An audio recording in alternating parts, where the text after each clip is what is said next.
As Democrats on the Hill gear up for public impeachment hearings this week, President Trump is again denouncing the process and the press. Joe Biden is a crook. He's 100% crooked. And the fake news, which is you and you don't want to do anything about it. The crooked media have launched the deranged, delusional, destructive, and hyper-partisan impeachment witch hunt. Joining us now from New York, Stephanie Grisham, the White House press secretary. Welcome.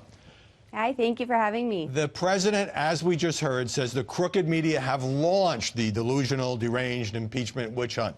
Is he saying that this whole House investigation exists because of the media? I think the media has done a lot to help promote it and promote what the Dems are doing, and they're ignoring key parts. I mean, they won't acknowledge that a lot of the things that are being put out there are selectively leaked. I also find it really interesting that it just came out, the lawyer for the whistleblower on day one of the president taking office was talking about a coup and was saying that we're going to take him down. I don't understand why we're not talking about that. The lawyer for the whistleblower, think about that, has said openly that this president should not be in office, and he did that in January 2017. Right. Selective leaking, you were right about that. We've talked about that on this program. That will change to some extent when it's all out in front of the television cameras. Why is the president calling the whistleblower fake? And perhaps more important, why is he insisting that the whistleblower's identity be made public when that could send a chilling message to other government officials who may want to expose corruption without being exposed themselves? Well, I would say this. Whistleblower protections are important, but you can't just not question the motivation of this whistleblower. And it is shown now that Adam Schiff spoke with this whistleblower. Again, the hiring of an attorney who has actively and publicly gone after this president. Having the title whistleblower put upon you doesn't mean that you shouldn't have scrutiny as to what your motives are. So I'm starting to wonder myself, you know, who is this person? Who is this person who purports to want to help the country but won't talk to anybody but the Dems? That's concerning. Well, thanks to the New York Times, we do know that it is a CIA officer who was assigned for a time to the White House. The president says, in talking to reporters, that the Democrats have basically rounded up a bunch of people who don't like him and made them the witnesses in these, at least the closed-door impeachment hearings. But some of them are his appointees. They're describing what they saw and heard on the Ukraine matter, and they're obligated, obviously, to tell the truth before Congress. So are they all biased? I don't think that the bias is the question. I think that this is all their own speculation. This is all their own interpretation of what the president said. But the president, being the most transparent president in history, released the transcript so that the American people can make up their own minds. And at the bottom of this whole thing is the American people who voted the president into office, who have the right to look at this transcript, who will see that he did absolutely nothing wrong. The president just said yesterday he's hoping to get the second transcript released. Again, this president is absolutely transparent in that there was nothing that he did that was wrong. There's nothing wrong with wanting to ensure a country is not corrupt before we send our hard-working taxpayer dollars to another country. Right. Well, he makes no secret of that, and he talks about it with many, many countries, not just with Ukraine. Right. You're right that these witnesses mostly haven't talked directly with the president, but it's not all speculation in that they're describing their conversations with Rudy Giuliani and others. But let me turn to this, because the Republicans, this just came out yesterday, now want Hunter Biden to be put on the witness list for these impeachment hearings. Does the president believe that the former Vice President Joe Biden's son should testify? The president spoke quite strongly yesterday to the press on his way out to Marine One. The American people should be concerned that when there was a politician, Biden, Vice President Biden at the time in office, his son was potentially profiting off of that. So he I'm sure would enjoy seeing him up there, and I would love to hear what Hunter Biden has to say. Absolutely. So the White House is saying that Hunter Biden should testify. The White House is agreeing with congressional Republicans who want to put him up there. I'm agreeing that should definitely happen. All right.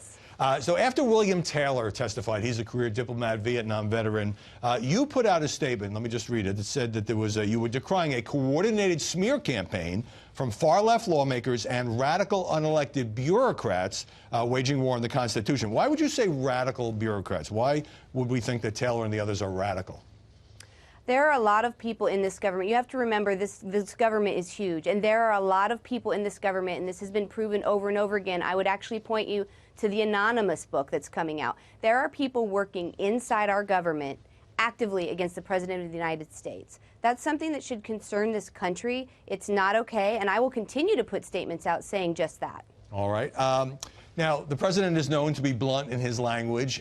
He took some flack from the press, not unusual, when he recently referred to never-Trumpers as human scum, and you took some heat for defending that. Any second thoughts? I did. No, I don't have any second thoughts. It's funny to me that I would get criticized for doing my job, which is to support the president. I speak for the president, and I'm always going to support the things that he says. So I'm not sure why I got criticized for it. But my own personal belief is yes. I don't think people should be working within our government that are actively trying to work against a president who has done so much for this country. This man, since he's been taken office, has had so many results, and he's continuing to work despite all of this sham. I would also want to remind people that we could go into a government shutdown in the next couple of weeks, and that's because the Democrats won't work. So I do stand by my language. I don't think it's okay for anybody in our government to be working against our government and our American people. All right. I've known Donald Trump since 1987 when his first book came out, and he is right that largely he got good press as a businessman, and he's gotten an avalanche, a never-ending avalanche of negative coverage since the day that he got into the race. But when the President of the United States talks about the corrupt media, you deal with journalists all the time in this job. Do you believe that all the journalists who are talking and writing and reporting on Donald Trump are corrupt? I'm not going to use the word all. I think that's a little bit too absolute. I think that there are some good journalists out there.